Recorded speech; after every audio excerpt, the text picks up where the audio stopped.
Hey peeps, it's your boy John from Beyond, here with my man Phoenix Animation. We're here at Comicpalooza. Comicpalooza is just shutting down right now. My dude opened up his booth to me, and this was like a revelation coming out to this show.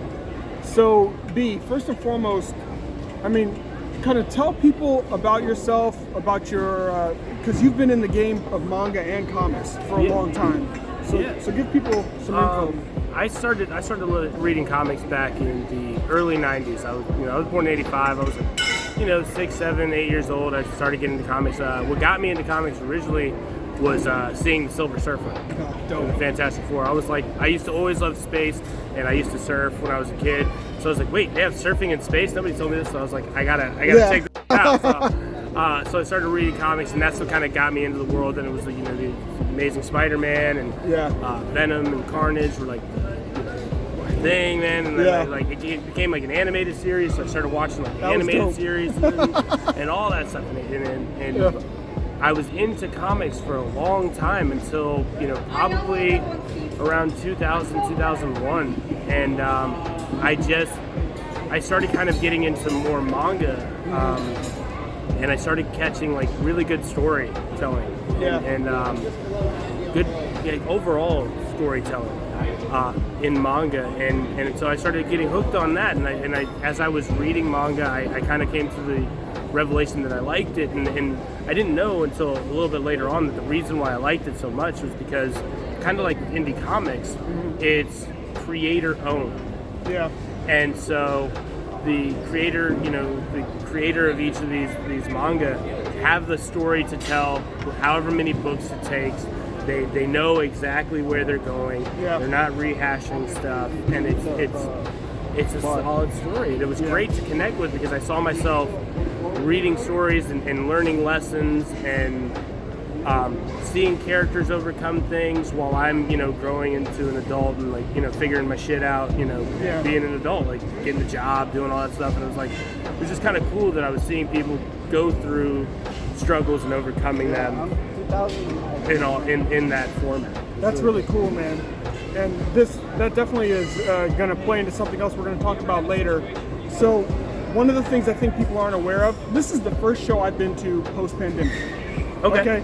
So how many shows have you been to post-pandemic?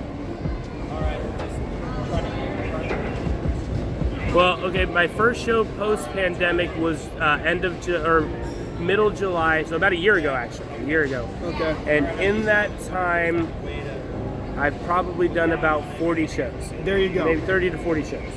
So you're seeing folks. All day. You've done comic shows, you've done anime shows. Video game conventions, everything. Yeah. So you're seeing stuff across the board. So yes.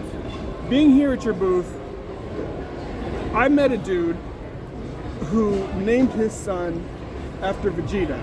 Right. From Dragon Ball. Now, back in the day, like in the 90s, I remember when people were naming their kids Logan. After Wolverine. Wolverine, because there was such a hype for comics. One of the things I realized at this show is that hype hasn't died. No, it's just transferred. It is transferred to manga and to anime. Yeah. It has. I mean, there's been a large shift. A lot of these people that are buying stuff, at conventions, are people that started off loving comics that are our age, maybe a little bit older, some a little bit younger, but they were into comics but weren't getting that same story, kind of like how it happened for me. And then transitioning over. And that's why when I started getting into making manga myself and found the indie scene, I started reconnecting with comics because I was seeing great story through our group, through the people that we've met along this journey, and it's been really, really cool. And I've backed more comic books and read more comic books in the last year than I have in the last 20. Yeah. So this comes to a question that I have because I'll interrupt you later. No, you're good, brother. So even coming in here, I was still feeling there was, I guess, kind of a big divide between indie comics and manga. No. So talk to me. I mean, us as indie comic creators, are we more like... We're more like manga creators or like European comic creators than we are American comics, because with American comics, everything's studio owned. That's why you get the rehash of Spider-Man 20 million times. And don't get me wrong, some people have had good runs, but then when you get like a 3-4 issue run of, you know, Spider-Man or Thor or any of these other you know, characters, and then somebody comes in and does another 3-4, you're like, after a while, you're like, I don't care.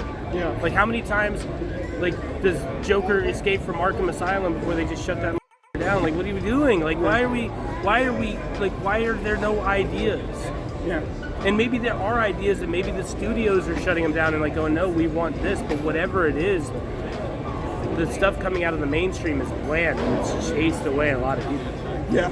Yeah, I think one of my big takeaways from this show is, you know, we are much more as creators aligned with manga, even if your art style isn't traditional manga, than we are with stuff that's going on otherwise in comics. Right. I think we saw that this weekend, and you guys may not, you know, obviously you guys don't know, you weren't here, but, you know, I told John, I'm like, hey, yours kind of sits on the fence of both. You know, it's comic style and comic, you know, a comic, but you also have, you know, the martial arts aspect. You have, you know, a bunch of mysticism aspect that can connect well with manga and anime enthusiasts. Yeah. And then you tried it, man. Like you started saying stuff about, you know, how it was similar to like a show or whatever, or a manga, and people were connecting with it and interested in the story that you were telling. And it didn't matter that the art style wasn't a manga art style. What mattered, what they cared about was a connection to your story. That's it. I think and that's when they were like buying the books, scanning the barcodes. They wanted to know what you were doing. I think there's a myth, and I was ignorant, so I guess I just bought into it because people said it, but it made it sound like weebs were a totally different class of individuals that were, you know, these weirdos that just were weird degenerates, just weirdos, but they're just folks that like good content, and if you're able to present things in a way that folks can receive it, they're like, oh hey, that's pretty cool. Mm-hmm. Yeah, people just want these people are just like us. They want to be entertained. They want good story. And a lot of them are people that were comic enthusiasts back in the 80s, 90s, when comics had a real good feel to them and told a good story, and they don't connect with it now, so they've moved on to where they do connect.